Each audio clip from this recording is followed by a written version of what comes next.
உண்மை அப்படிங்கிற மாதிரி இருந்தது. Instant pain relief. நிறைய பேர் மாடல்ஸ் எல்லாம் வந்தாங்க. அவங்கள பேஷண்ட்டுன்னு சொல்லக்கூடாது ஆக்சுவலாக.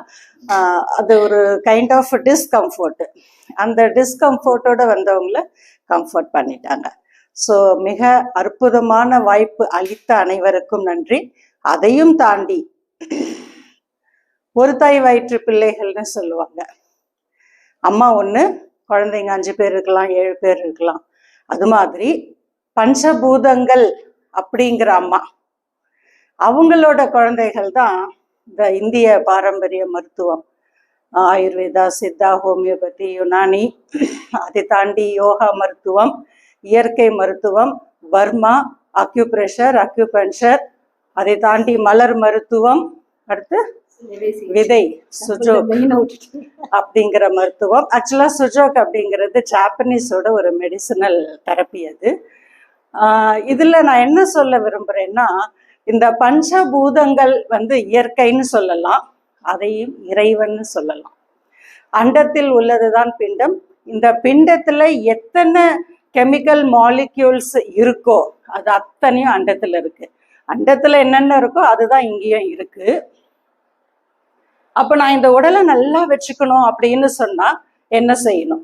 இந்த பஞ்சபூதங்களின் விளைவாக வருவது இயற்கை, அதாவது செடி கொடி, புல் பூண்டு, மரம், தாவரம் அப்படிலாம் சொல்லலாம், பழம், காய்கறிகள்னு. அதுலேருந்து வந்தது நம்ம சரியா பயன்படுத்தினா அதுதான் உணவு, சத்தான உணவு, பேலன்ஸ்டு டயட். அது இன்றைய காலகட்டத்துக்கு போதாது. அப்போ என்ன வேணும்னா சப்ளிமெண்ட் அப்படிங்கிற துணை உணவும் கட்டாயமாகிறது. இதுவும் தவிர்க்க முடியாத ஒன்று. எவ்வளவு மருத்துவங்கள் இருந்தாலும் அதையெல்லாம் மருத்துவமே, உணவு அல்ல. அம்மா ஒரு அழகாக ஒரு எக்ஸ்பீரியன்ஸ் ஒன்று ஷேர் பண்ணாங்க. அவங்க ஹஸ்பண்டுக்கு வந்தது, திடீர்னு கண் பார்வை போயிட்டு திரும்ப வந்தது அப்படின்னு. ஆனால் 30 வருஷமாக ஒரு டயபெட்டிக் பேஷண்ட்டு இவ்வளோ ஆரோக்கியமாக இருந்தது என்னுடைய அனுபவத்தில் இதுவே முதல் முறை. இந்த டயபெட்டிக் பேஷண்ட் அப்படிங்கிறது எங்கள் வீட்லேயே நிறைய பேர் இருக்காங்க. 10-15 வருஷம், அதுக்கப்புறம் கிட்னியை அது லொக்கேட் பண்ணும், அடுத்தது ஹார்ட்டை லொக்கேட் பண்ணும், அவ்வளோதான். பட் 30 வருடம்ங்கிறது உண்மையிலேயே பாராட்டப்பட வேண்டிய விஷயம். இதற்கு மிக முக்கியமான காரணம் 5 கிலோமீட்டர் ரெகுலராக அவர் நடைப்பயிற்சி பண்ணினது மட்டும்தான். மருத்துவங்கள்லாம் சப்போர்ட் தான் பண்ணோம். நல்ல உணவு முறை, வாழ்வியல் முறை. இந்த இயற்கை பஞ்சபூதங்கள்னு சொன்னோம், அதுக்கு ஒரு 3 லாங்குவேஜ் தான் தெரியும். அது என்ன அப்படின்னு கேட்டிங்கன்னா, life style, food system, third thinking pattern, மனசு, மன ஆரோக்கியம். இது 3ஐயும் உள்ளடக்கியது தான் இந்த பஞ்சபூதங்கள்.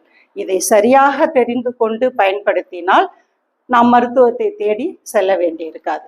இருப்பினும் இந்த காலகட்டத்தில் இது போன்ற ஒரு இன்ஸ்டன்ட் தீர்வு கொடுக்கக்கூடிய ஒரு மருத்துவம் கிடைத்தது மிக அற்புதம்.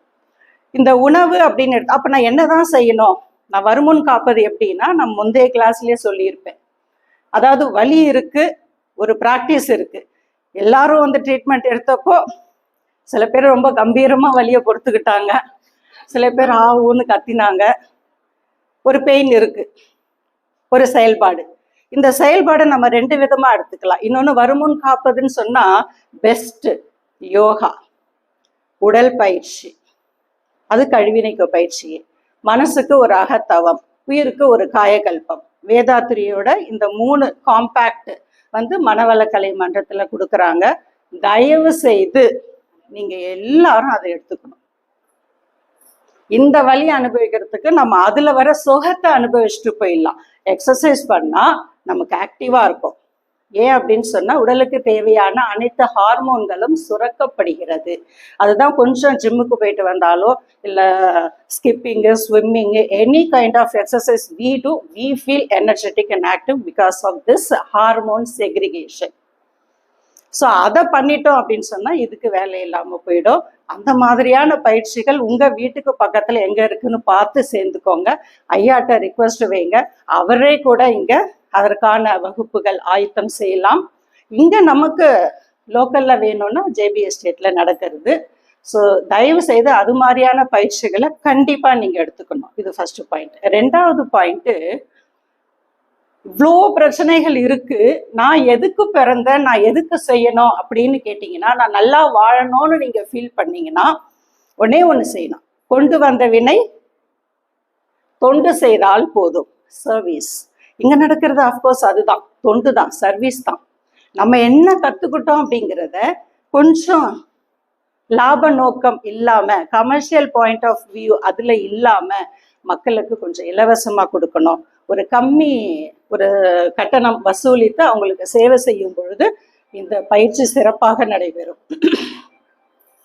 ஒரு விவசாயி கஷ்டப்பட்டு அறுவடை செய்கிறான், அதில் விளையக்கூடிய அந்த நெற்பயிர்கள் எல்லாம் முதல்ல அவன் என்ன செய்வான்? இறைவனுக்கு படைத்து நெல் எடுத்து அடுத்து இதுக்கு விதை நெல்லா எடுத்து. வெரி குட், விதை நெல். அவர் அது சந்தைக்கு கொண்டு போகிறதுக்கு முன்னாடி விதை நெல் எடுத்து வைப்பார். அந்த விதை நெல் எதுக்கு என்றால், அடுத்த முறை தன்னுடைய சந்ததிகளுக்கு இனிமேல் அதை மீண்டும் பிரயோகித்து அந்த விளைச்சலை கொண்டு வர வேண்டும் என்பதற்காக. அந்த விதை நெல் தான் நாம் தொண்டு செய்து சேமிக்கக்கூடிய புண்ணியம் நம் தலைமுறையினரை காக்கும். இதுல என்ன ஒரு வருத்தம்னா, நான் டீச்சரா இருக்கும்போது இதெல்லாம் நிறைய சொல்லுவேன் கிளாஸ்ல. பட் இங்க வந்திருக்கிற கம்யூனிட்டி பீப்புள்லாம் பார்த்தீங்கன்னா எல்லாமே 40+, 50+, 60+, சார் 70+ தான். ஆல்மோஸ்ட் எவ்வளோ ஒரு டேமேஜை நம்ம இந்த சொசைட்டிக்கு ஏற்படுத்தணுமோ ஏற்படுத்திட்டு தான் இங்க வந்திருக்கோம். எதிர்கால இந்தியா என்பது மாணவர்கள்.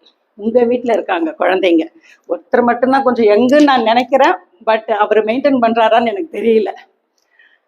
உங்க வீட்டில் இருக்கிற மாணவர்களுக்கு, உங்களுக்கு தெரிந்தவர்களுக்கு தயவு செய்து இளைஞர்களுக்கு இதை பரப்ப வேண்டும். ஆரோக்கியமான இந்தியானா அது இளைஞர்கள் தான்.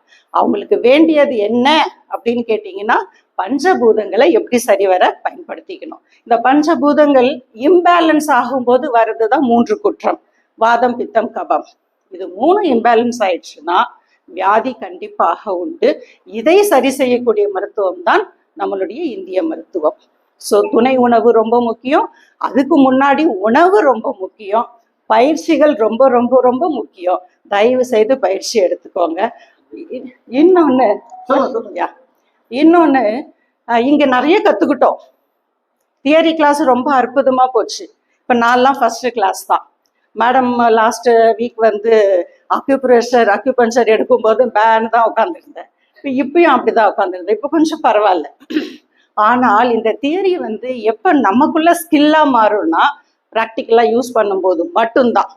எத்தனை பேருக்கு இங்க வந்திருக்குள்ளங்க நிறைய கிளாஸ் ரன் பண்றீங்க, ட்ரீட்மெண்ட் சென்டர் ஏதோ வச்சிருக்கீங்க அப்படின்லாம் சொன்னீங்க. ஸோ உங்களுக்கு ரொம்ப ஹெல்ப்ஃபுல்லா இருக்கும். பட் எங்களை மாதிரியான பர்சன்ஸுக்கு இது இதோட நிற்காம ஒரு இலவச சிகிச்சை முகாம் மாதிரி கூட நடத்தினா நாங்கள்லாம் கொடுப்போம். எங்களுக்கும் அது ட்ரெயின் ஆகும், மக்களும் பயன்பெறுவார்கள். இது ஐயாவோட கவனத்துக்கு நான் கொண்டு வரேன். ஸோ இந்த இடத்துலயே வைக்கும்போது ரொம்ப சிறப்பாக இருக்கும். ஏன்னா எனக்கு தெரிஞ்ச ஒரு இடம் தாம்பரம் தான். அம்மா சஜஸ்ட் பண்ண ஒரு இடம். அவ்வளோ தூரம் எல்லாம் போகவே முடியாது, ஊருக்கு போதுற மாதிரி இருக்கு. ஸோ இங்கே அப்படின்னு சொன்னால் இங்கே மக்களும் இருக்காங்க, பெரிய போர்டு இருக்கு. ஸோ அதுக்கான வசதிகள் செய்து எவ்வளோ பேர் வராங்களோ வரட்டும். இங்கே கற்றுட்டு போனவங்களுக்கு ப்ராக்டிஸ் பண்ணுறதுக்கு ஒரு வாய்ப்பு கொடுத்தா இந்த வகுப்பு பெனிஃபிஷியலாக இருக்கும். வந்தாங்க, பே பண்ணாங்க, சாப்பிட்டாங்க, சர்டிஃபிகேட் வாங்கினாங்க, போயிட்டாங்க, மறந்துட்டாங்க அப்படின்னு இல்லாமல் இதை வருங்காலத்துக்கு நமக்கும் பெனிஃபிஷியலாக இருக்கணும், நம்மளை சுற்றி இருக்கிறவங்களுக்கும் பெனிஃபிஷியலாக இருக்கணும்னு அடுத்தது ப்ராக்டிக்கலாக என்ன செய்யணும் அப்படிங்கிறதுக்கு ஒரு முயற்சி எடுத்தால் ரொம்ப சந்தோஷம். வாய்ப்பளித்த அனைத்து நல்ல உள்ளங்களுக்கும் நன்றி பாராட்டி விடைபெறுகிறேன். நன்றி.